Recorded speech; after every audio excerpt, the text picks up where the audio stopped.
host, Kevin.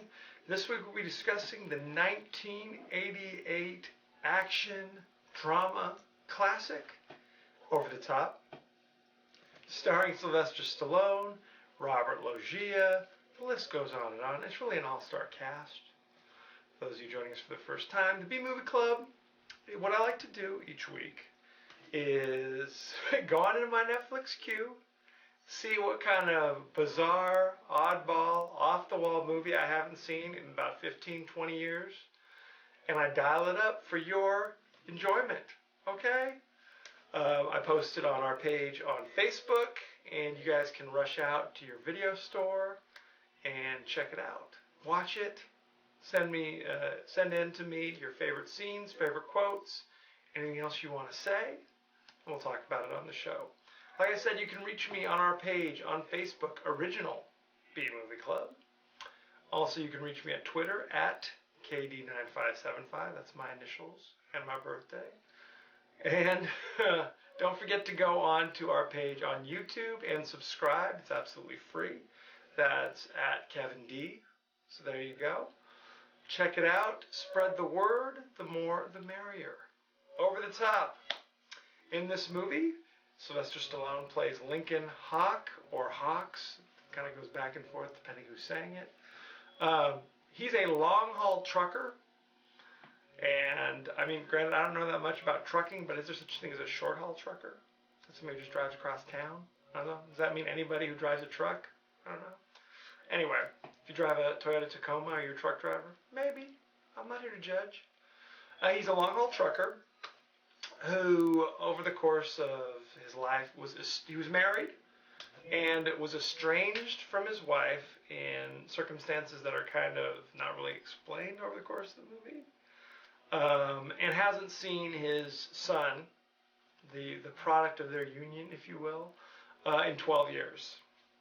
So now, Lincoln's wife, I guess, she's dying.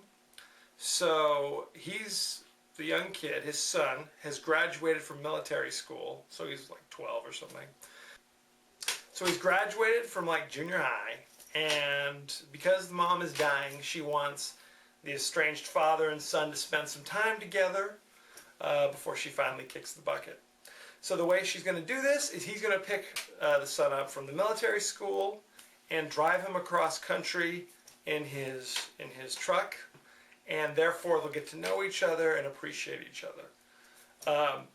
About this point, we learn a little something extra about old Lincoln. Not only is he a long-haul truck driver, but he is also a master of arm wrestling. The immortal sport, ancient Greece, they used to do this, arm wrestling. He's a legend within the underground truck driving arm wrestling community, okay? So whenever they stop at like a truck stop or a diner, people come up and challenge him, and he has to defend his honor by going over the top, which is where the title gets his name. So you have to really be paying attention. Otherwise, we're like, why is this called Over the Top? Nobody knows. Anyway, so the son, he's kind of a stick in the mud. He's kind of spoiled. Whereas, as you might imagine, Lincoln is a truck driver. He's kind of salt of the earth, if you will. He doesn't mind eating at truck stops where, I guess, his son, I don't know, eats gluten-free sushi or something. I don't know. I can't explain it. So here's the issue. See, there's a conflict. It's not just a conflict between father and son. There's also Lincoln's wife's father, his son's grandfather, played by an especially cantankerous Robert Loggia.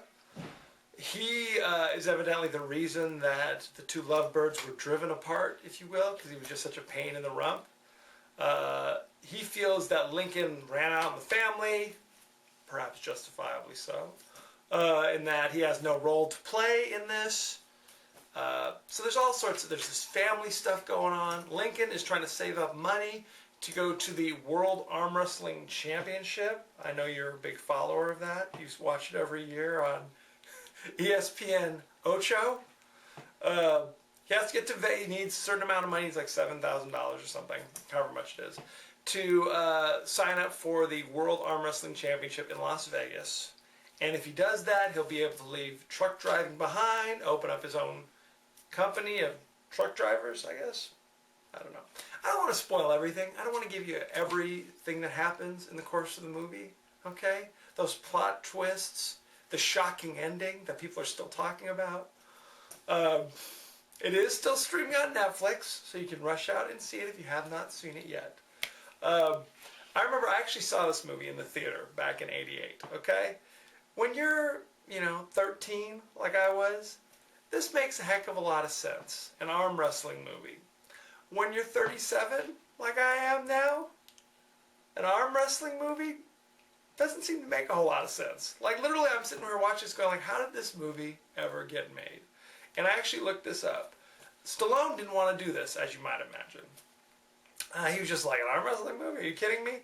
But then he said the producers just literally kept offering him more and more money. And he finally said, I didn't want to do it, but they kept offering me more and more money until I said, sure, no one's going to see it anyway. If only, right? If only. The son, played by David Mendenhall, did primarily voiceover work during this time, and frankly for the rest of his career. Like Transformers animated show on Saturday mornings, for example. Sadly, he actually was nominated for 2 awards. 2 Razzies, if you will. The poor kid, in his first major motion picture, received a Razzie for Worst Newcomer and Worst Supporting Actor. Horrible, horrible.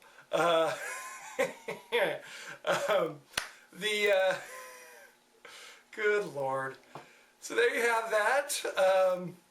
Terry Funk, famous professional wrestler from the 80s, who you might remember as being one of the bouncers that Patrick Swayze beats up in Roadhouse, makes another appearance, a less memorable appearance, as Robert Loggia's bodyguard in this. Yeah. What else can I tell you about this? So, soundtrack. Soundtrack's very important. If you haven't seen this movie in a while, you'll quickly remember or recognize the love theme, if you will, when father and son are starting to reconnect. It's Kenny Loggins' Meet Me Halfway, which was written specifically for this movie. And it's funny because you hear that song. It's a very famous song. Everybody's heard the song. If you're a big Kenny Loggins fan, like I am. And he wrote it, and it does, in fact, there's like lines in the movie where they try to incorporate, lyrics from the song into the movie. So there you have that.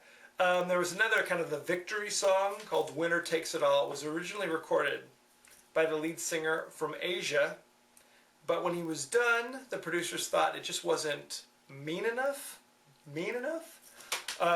So they actually brought in Sammy Hagar, who was with Van Halen at that time, to re-record it, and Eddie Van Halen actually plays the guitar riff in it. So there you go. It has that going for it, which is nice. So there you go. Like I said, it is still streaming instantly on Netflix, so check it out. It currently has a 36% rotten on Rotten Tomatoes. Very sad. I mean, it's not horrible. It's obviously very ridiculous. Like I said previously, it's like, who would think, okay, what sport is sweeping the nation? Obviously arm wrestling. Okay, but it doesn't have enough feeling and pathos that we're looking for. Why don't we add a child custody dispute on top of it? So it's like the best things in, The Natural and Hoosiers with Kramer versus Kramer. I'm sure that's how they presented it to potential people to put money in. You know what I'm saying? I was telling somebody, it does for arm wrestling what Rocky did for arm wrestling. Whoa! Thank you very much. I'm here all week. Over the Top. Again, a title where if you said, hey, I'm going to go see Over the Top this weekend, people would have no idea what you're talking about.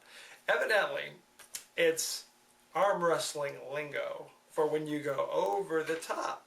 And if you watch it, Stallone has this, or I should say Lincoln Hawk, has this strategy where his arm's getting pushed all the way down, and he does this thing where it's like it's hard for me to describe it, but he kind of doubles back with puts his fingers around his thumb and somehow like gives him an extra burst.